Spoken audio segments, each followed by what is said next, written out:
Assalamualaikum warahmatullahi wabarakatuh dan selamat pagi. Apa kabar adik-adikku sekalian? Bapak berharap dimanapun kalian berada dalam posisi atau berada dalam kondisi sehat, dimanapun kalian berada di rumah masing-masing. Dan pada saat pagi hari ini, kita akan kembali mempelajari tentang simulasi dan komunikasi digital. Nah, pada tanggal 4 Agustus 2020 ini merupakan pertemuan kita yang kedua kalinya ya.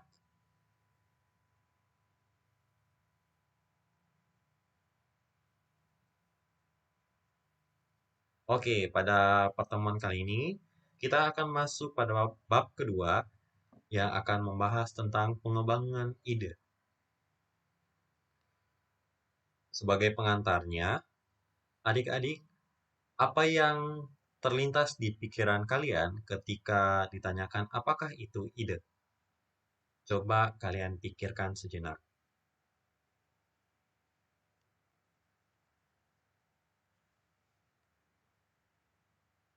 Oke, sebagai pengantar, lahirnya sebuah ide atau gagasan merupakan langkah awal menyelesaikan sebuah pekerjaan. Contohnya, dalam kehidupan sehari-hari, yaitu hal yang dapat mempercepat proses panen padi di sawah sehingga meminimalkan penggunaan tenaga manusia. Selain itu, manfaatnya dapat menghemat biaya produksi yang dikeluarkan. Ide yang dapat digagas antara lain, membuat mesin traktor yang khusus memanen padi dengan memotong batangnya hingga menggilingnya menjadi butiran padi dan siap dijemur. Ini merupakan contoh salah satu ide ya, atau pengembangan ide. Dalam dunia teknologi informasi, ide atau gagasan biasanya dituangkan dalam bentuk map atau flowchart yang mempercepat logika. Setelah logika terbentuk, gagasan tersebut dapat diimplementasikan menjadi sebuah aplikasi, seperti animasi atau game, yang sebagian besar dikembangkan menggunakan bahasa pemrograman tertentu. Dalam pertemuan kali ini, atau materi kali ini, kita akan mempelajari tentang apa dan bagaimana cara mengekspresikan sebuah ide atau gagasan menjadi sebuah aplikasi komputer. Oke, kita akan masuk pada materi ya. Ya, ini adalah peta konsep yang akan kita capai ketika pembelajaran ini berlangsung dan terselesaikan. Oke, pengembangan ide. Yang pertama kita akan mempelajari tentang konsep ide dalam simulasi dan komunikasi digital. Kemudian berikutnya, apa itu algoritme? Sorry, apa itu algoritme? Yang ketiga, bagaimana memetahkan ide? Memetahkan ide. Yang keempat atau yang berikutnya, membuat ini animasi bola pantul. Ya, nanti kita akan masuk lebih lanjut ya. Apa itu animasi bola pantul?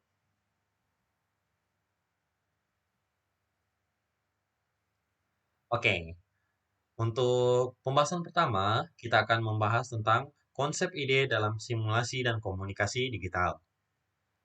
Apa sih ide dalam simulasi dan komunikasi digital? Kita masuk ya pada materi. Ide artinya adalah imajinasi atau rancangan solusi terhadap masalah yang dihadapi sebagai hasil pemikiran, baik yang bersifat spontan atau melalui proses pemikiran yang lama.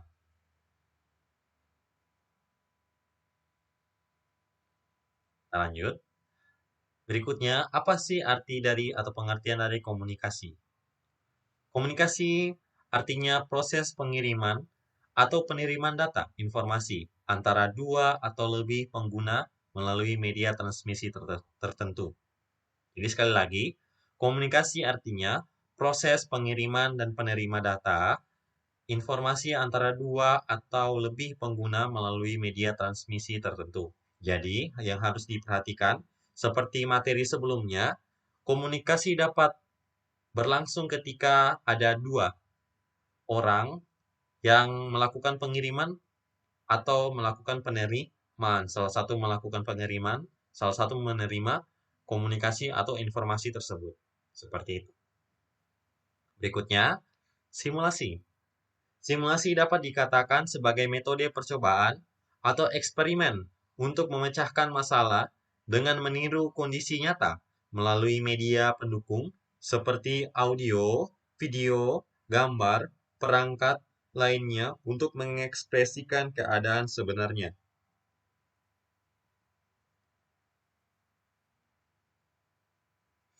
Kita lanjut ya. Apa pengertian dari digital? Digital itu berasal dari kata digitus dalam bahasa Yunani, artinya perhitungan menggunakan jari tangan berjumlah 10. Jadi digital artinya perhitungan menggunakan jari tangan itu berjumlah 10. Karena nilai 10 mengandung angka 1 dan 0. Selanjutnya disebut sebagai digital yang merupakan representasi on dan off terhadap kondisi arus listrik yang diwakili dengan angka 1 dan 0. Angka 1 itu melambangkan on, sedangkan angka 0 itu melambangkan off dalam kondisi arus listrik. Seperti itu. Kemudian kita lanjut. Apa sih itu analog? Ya, analog merupakan kebalikan dari digital, yaitu representasi sinyal dalam bentuk gelombang sinoid secara kontinu dengan 3 variabel, yaitu amplitudo, frekuensi, dan phase. Amplitudo, frekuensi, dan phase, nanti adik-adik bisa search ya, apa definisi dari ketiga kata tersebut di Kamus Besar Bahasa Indonesia atau di Google, atau kalian bisa sebut Om Google. Berikutnya, konsep membuat ide dalam simulasi dan komunikasi digital. Konsep membuat ide dalam simulasi dan komunikasi digital adalah cara membuat komunikasi antar pengguna dengan pekerjaan keseharian menjadi lebih mudah menggunakan perangkat digital dalam bentuk simulasi.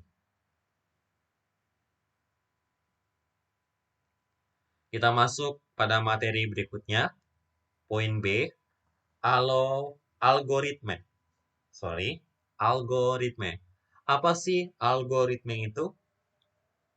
Algoritme berasal dari kata algoritm, yaitu cara memecahkan atau menguraikan setiap permasalahan dalam hitungan menggunakan alur pikiran yang sistematis dan juga logis. Istilah logis atau logika identik dengan akal atau dapat diterima secara ilmiah. Jadi sekali lagi, algoritme berasal dari kata algoritm, yaitu cara memecahkan dan menguraikan setiap permasalahan dalam hitungan menggunakan alur pikiran yang sistematis dan juga logis. Kemudian yang adik-adik harus perhatikan, istilah logis ataupun logika itu identik dengan kata atau identik dengan akal sehat. Ya, atau dengan kata lain itu bisa diterima secara ilmiah. Jadi itu definisi dari algoritme ya. Oke, sejauh ini ada yang mau ditanyakan? Kalau ada, setelah menonton video ini, silakan berikan atau ajukan pertanyaan di WA secara pribadi ya.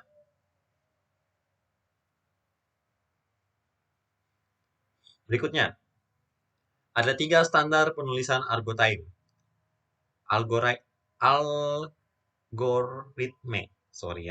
Algoritme, yaitu yang pertama, menggunakan natural language atau bahasa alami. Ya, natural language itu bahasa Indonesianya adalah bahasa alami, seperti bahasa Inggris atau bahasa Indonesia. Jadi langkah pertama untuk penulisan algoritme itu menggunakan natural language atau bahasa alaminya. Adik-adik bisa menggunakan bahasa Inggris ataupun bahasa Indonesia. Tapi jangan menggunakan bahasa daerah masing-masing ya, nanti kebingungan orang yang membacanya. Yang kedua, menggunakan flowchart. Nah, flowchart itu apa? Nanti kita akan pelajari selanjutnya. Yang ketiga, menggunakan pseudocode. Menggunakan notasi pseudocode. Langkah ketiga ya.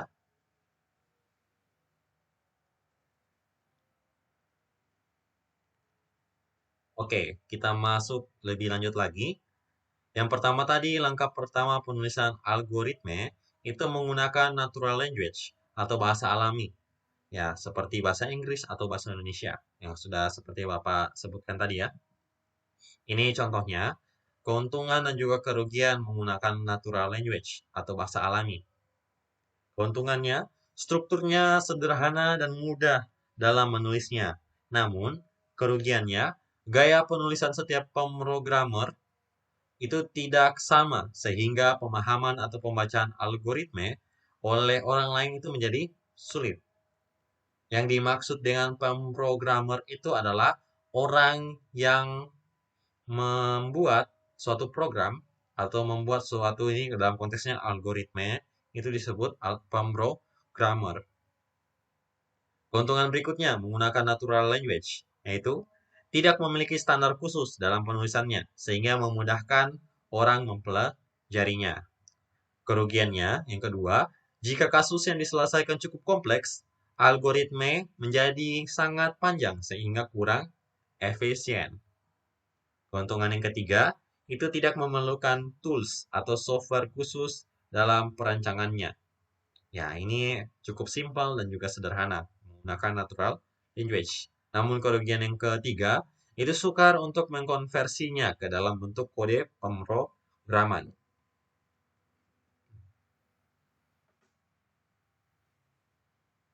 Kita lanjut. Yang kedua, menggunakan flowchart. Nah, contohnya seperti ini. Flowchart itu kalau dibentuk apa namanya? Di Microsoft Word atau di Microsoft PowerPoint itu chart atau shape. Nah, ini kita akan gunakan sebagai simbol. Itu namanya flow chart. Contohnya seperti ini ya. Nanti ada penjelasannya.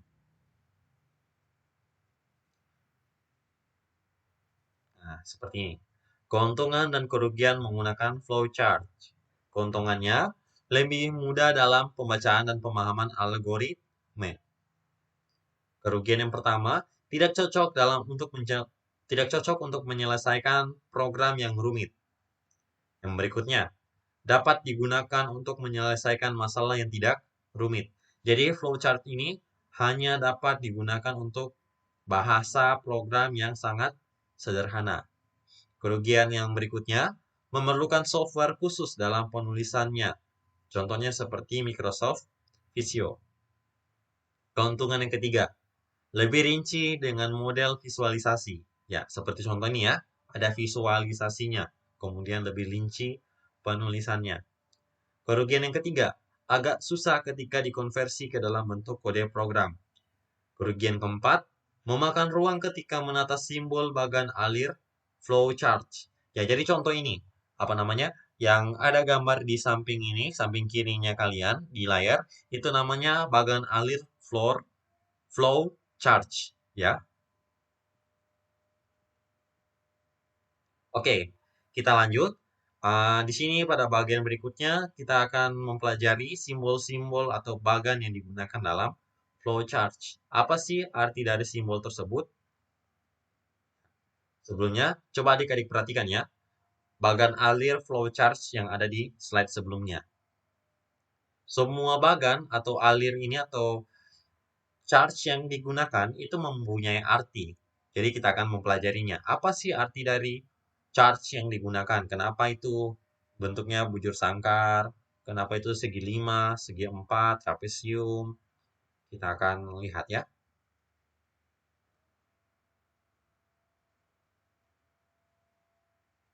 Oke, simbol-simbol yang digunakan dalam flow chart.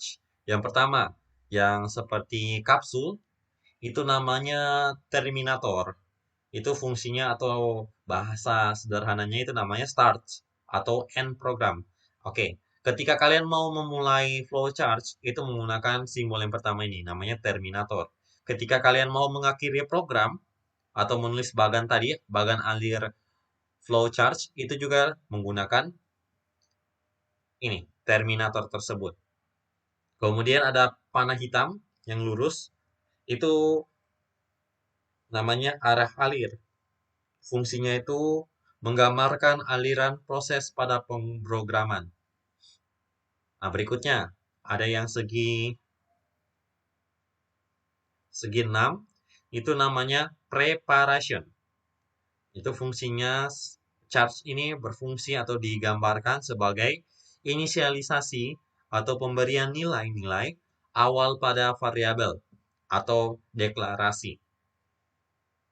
Simbol berikutnya yang berbentuk segi 4 persegi panjang itu namanya proses. Itu bisa dibaca atau fungsinya sebagai proses secara computing. Nah, berikutnya gambar bagan yang atau charge yang berbentuk apa ini? Trapesium. Itu namanya input atau output data. Fungsinya itu proses input ataupun output data secara manual. Yang berikutnya ada namanya predefinite. Proses subprogram. Itu bentuknya juga sama, persegi panjang, namun ada garis 2 di dalamnya. Itu artinya ada proses subprogram. Kalau yang persegi panjang tadi, itu proses program inti. Berarti kalau yang predefinite, proses subprogram, ini yang merupakan ada lagi program selanjutnya, yang sub-subnya atau bagian-bagiannya. Kita gunakan simbol charge seperti ini.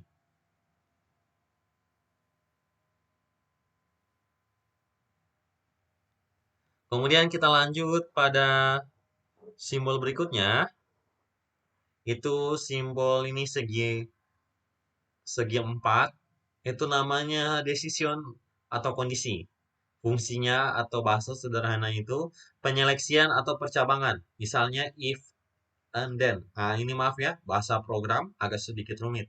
Jadi bahasa sederhananya itu segi 4 ini menggambarkan decision atau kondisi, itu menggambarkan penyeleksian percabangan. Berikutnya ada simbol atau bagan berikutnya itu lingkaran, itu namanya on-page connector. Ya, on-page connector ini menghubungkan bagian-bagian flowchart yang terpisah pada satu halaman. Contohnya, kalian menggambarkan apa namanya? Menggambarkan bagan alir flowchart ini menggunakan 2 halaman. Ya, pada next halaman berikutnya itu, gambar lingkaran ini on-page connector ini sebagai penghubung dari bagan alir flowchart yang ada di halaman awal, misalnya halaman 1 ke halaman 2-nya. Itu artinya menghubungkan bagian-bagian flowchart yang terpisah pada satu halaman. Berikutnya, gambar ini segi 5, itu namanya off-page connector. Artinya, menghubungkan bagian-bagian flowchart yang terputus pada halaman yang berbeda. Oh maaf, yang Bapak jelaskan tadi yang lingkaran terbalik ya. Kalau yang lingkaran itu berarti menghubungkan bagian-bagian yang terpisah pada bagan alir flowchart itu hanya di satu halaman yang pakai lingkaran. Tapi kalau untuk yang pakai segi 5 atau off-page connector itu menghubungkan bagan alir flowchart itu di halaman-halaman yang terpisah. Contoh, bagan alir flowchart yang halaman pertama dihubungkan pada bagan alir flowchart yang kedua. Menggunakan ini, gambar off-page connector, gambar shape segi 5.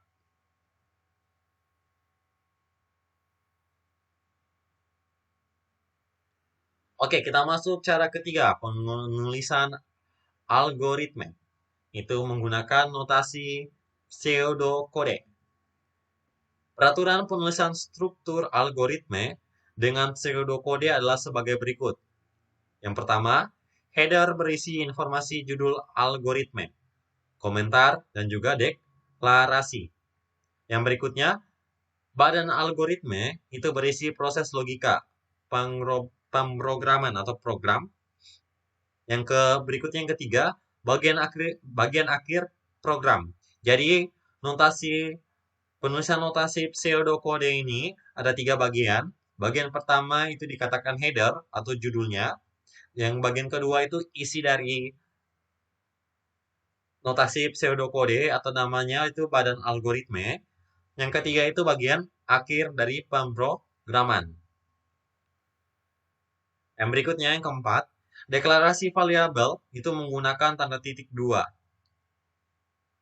Berikutnya, assignment atau pernyataan menggunakan format nama variabel. Itu format nama variabel dan juga nilai. Nah, contohnya seperti ini. Contoh, X itu mempunyai nilai 10. Jadi nama variabelnya itu X, disimbolkan dengan panah ke kiri, kemudian nilainya itu sebagai 10. Itu namanya assignment atau pernyataan menggunakan format. Yang berikutnya, untuk membuat komentar dapat diawali dengan karakter dan diakhiri dengan karakter itu, tutup kurung, kurung kurawal. Kalau untuk membuat komentar, dapat diawali dengan menggunakan buka kurung kurawal, kemudian diakhiri dengan tutup kurung kurawal. Berikutnya, beberapa keyword tertentu yang mendekati bahasa pemrograman seperti read, write, dan while, dan lain-lain, ini akan kita pelajari selanjutnya ya. Mohon maaf, untuk pertemuan ini agak sedikit sulit atau bahasa-bahasanya agak lebih tinggi karena menggunakan bahasa komputer atau pemrograman ya. Untuk adik-adik bisa lebih dipelajari lagi.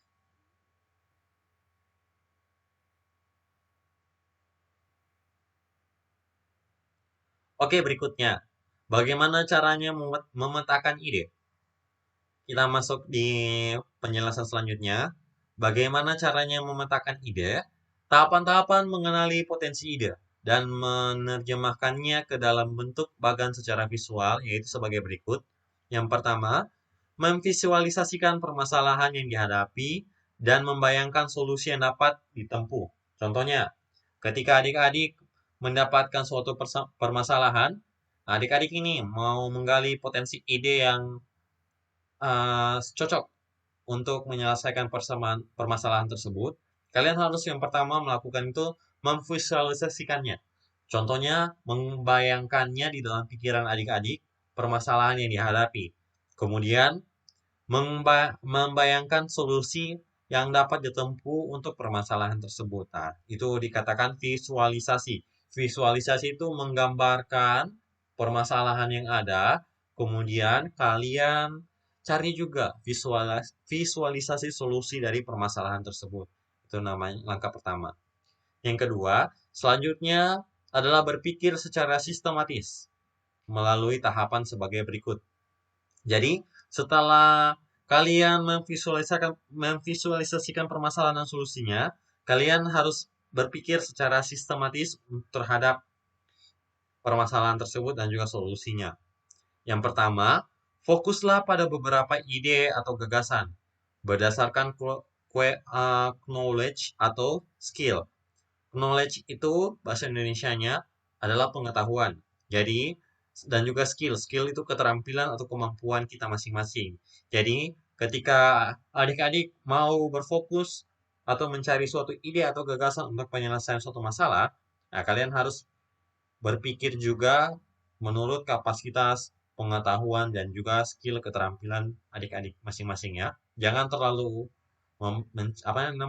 mencari solusi yang rumit atau solusi yang sangat susah untuk dikerjakan. Carilah ide atau gagasan yang simple tapi bisa dijangkau oleh pengetahuan dan juga keterampilan adik-adik sekalian. Berikutnya, tentukan beberapa rancangan desain dari ide-ide tersebut, baik dalam bentuk tulisan atau menggunakan tools software tertentu. Nah, contoh, misalnya kan adik-adik sudah memvisualisasikan permasalahan, kemudian juga membayangkan untuk solusinya. Kemudian nih, setelah berpikir fokus dengan keterampilan dan juga pengetahuan adik-adik masing-masing, ada beberapa ide, gagasan yang adik-adik dapat. Nah, itu kalian rancang atau desain ide tersebut dengan baik dalam bentuk tulisan ataupun menggunakan tools software. Contohnya, kalian menggunakan komputer, bisa kalian kalian tuliskan di Microsoft Word, Excel ataupun PowerPoint. Itu kalian kalian rancang desain ide tersebut. Nah, satu persatu secara sistematis. Kemudian, Pembahasan selanjutnya kita masuk pada slide berikutnya, itu manfaat dalam memetakan ide. Yang pertama, membuat resume dan ringkasan terhadap uraian gagasan yang tertuang di dalam lembaran buku. Nah, ini kita mempunyai catatan resume dan juga ringkasan terhadap uraian gagasan yang kita sudah pikirkan tadi dalam bentuk lembaran buku. Nah, ini manfaat yang pertama. Yang kedua, menyinergi kerja otak kanan juga otak kiri. Nah, ketika kita terbiasa dalam mematahkan ide, nah itu kita secara tidak langsung adik-adik sekalian itu menyeimbangkan fungsi otak kanan dan juga otak kiri adik-adik sekalian. Yang berikutnya, memudahkan adik-adik dalam menginterpretasikan perancangan struktur organisasi, rencana kegiatan atau alur cerita. Yang berikutnya, memudahkan untuk mengingat hal-hal penting dalam perencanaan. Yang keempat, berikutnya, yang kelima, menghemat waktu kalian. Yang berikutnya yang keenam, memudahkan dalam mengulang ringkasan uraian yang telah dibuat.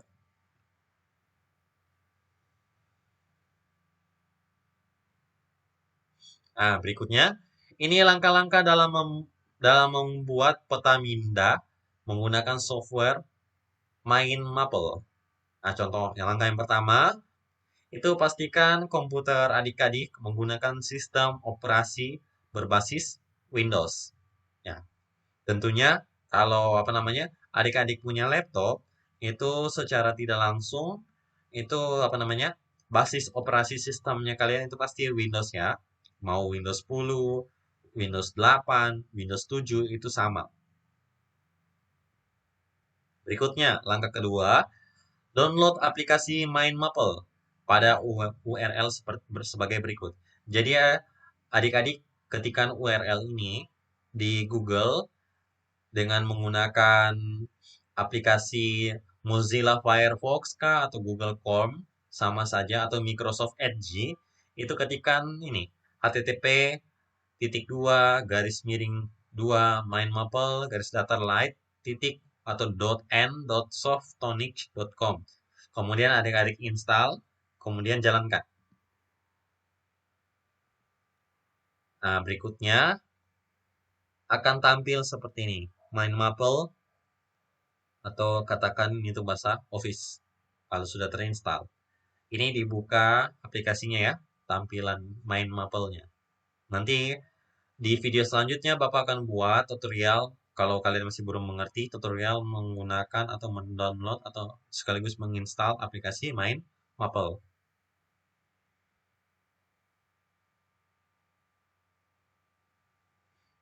Oke, untuk cara menggunakan aplikasi MindMapple ini, kalian perhatikan ya. Di situ ada nama tools, ada file, home, insert, format, view, review, tools, dan styles. Langkah pertama yang kalian lakukan itu klik file, kemudian klik new.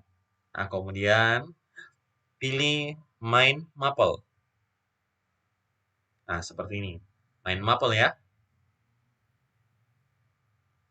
Kemudian klik tombol create setelah mengklik tadi MindMapple. Klik tombol create di bagian kanan layar untuk memulai mapnya. Masih pada materi sebelumnya, membuat peta minda menggunakan software MindMapple. Ubah caption topik utama menjadi jenis struktur perulangan dengan cara double klik topik bottom. Kemudian selanjutnya akan tampil tombol seperti ini ya. Kemudian klik yang namanya subtopik. Untuk menambahkan subtopik, Anda dapat menekan tombol spasi atau mengklik submenu subtopik. Jadi caranya, contoh ya, setelah topik kalian akan menggunakan subtopik. Nah, kalian bisa menggunakan tombol spasi yang ada di keyboard kalian atau mengklik langsung tombol atau perintah dari subtopik yang sudah disediakan di dalam aplikasi. Selanjutnya, ini contoh peta minda yang ada. Contoh jenis struktur perulangan. Coba adik-adik buat seperti ini. Subtopiknya ada namanya while do while, repeat until, for do. Nah, ini jenis struktur perulangan. Coba kalian buat, nanti setelah ini kalian screenshot hasil pekerjaannya kalian, kirimkan ke WA-nya Bapak ya. Kalau belum mengerti, nanti Bapak setelah ini sekali lagi akan buat video tutorial bagaimana cara menggunakan peta minda. Nah, seperti ini. Buat subtopik yang terdiri atas perulangan for, do, do while, dan repeat until. Seperti gambar yang ada. Nanti gambarnya akan seperti ini ya, kalian buat.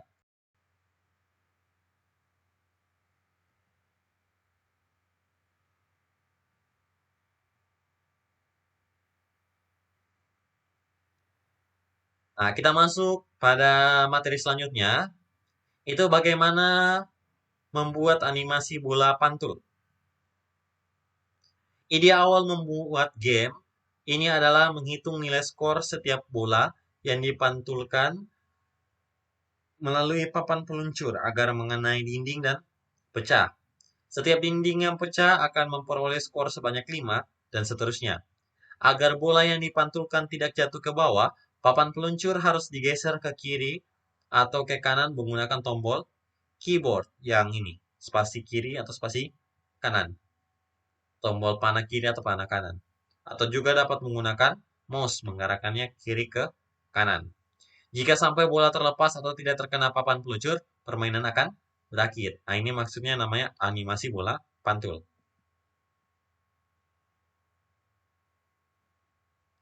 Langkah-langkah membuat animasi game dengan Greenfoot. Nah, langkah pertamanya, coba adik-adik buat skenario baru dengan cara mengklik skenario, kemudian masuk ke perintah new, beri nama Bounce Ball. Kemudian, buat subclass baru untuk membuat background game pada Word Classes. Klik kanan, kemudian pilih New Subclass.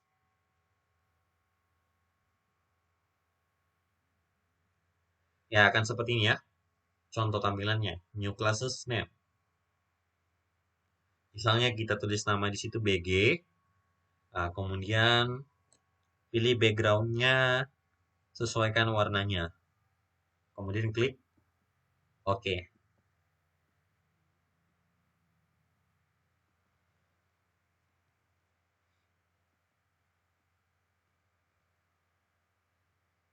Langkah berikutnya dalam membuat animasi game dengan Greenfoot, itu buat subclass baru untuk player. Pada aktor classes, dengan cara klik kanan, pilih New Subclass, klik kanan, kemudian New Subclass, kemudian setelah itu berikan New Class Name, contoh namanya Player. Setelah itu di situ ada namanya Image kategori. Nah, klik Background untuk mengubah latar belakangnya. Kalian pilih Black 2, JPEG. Kemudian klik OK. Nah, buat lagi untuk subclass baru untuk tombolnya. Nah, untuk temboknya ya, maaf. Nah, berikan nama kelasnya tembok, kemudian ganti backgroundnya. Setelah itu klik Breaks dan OK. Langkah-langkah membuat animasi games dengan Greenfoot. Nah, di sini, yang pertama, klik kanan kelas BG pada Framework Classes. Setelah itu, pilih Operator Editor. Kemudian, sesuaikan coding pemrograman dan jendela editor tersebut dengan kode program yang ada di buku. Lakukan hal yang sama pada subclass player, tembok, counter, bal, dan juga score pada frame actor class.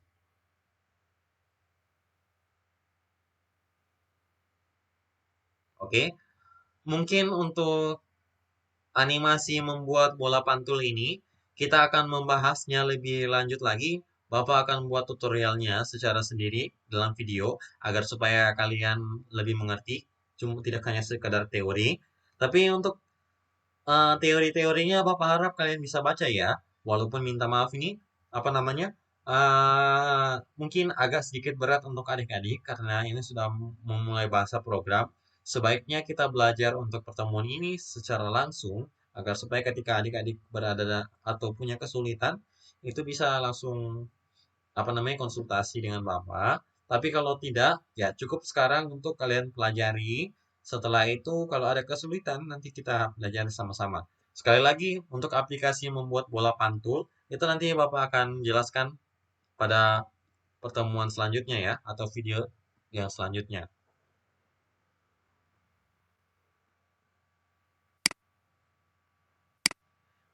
Oke, tampilan akhirnya untuk permainan bola pantul itu akan bola pantul atau bounce ball-nya akan seperti ini.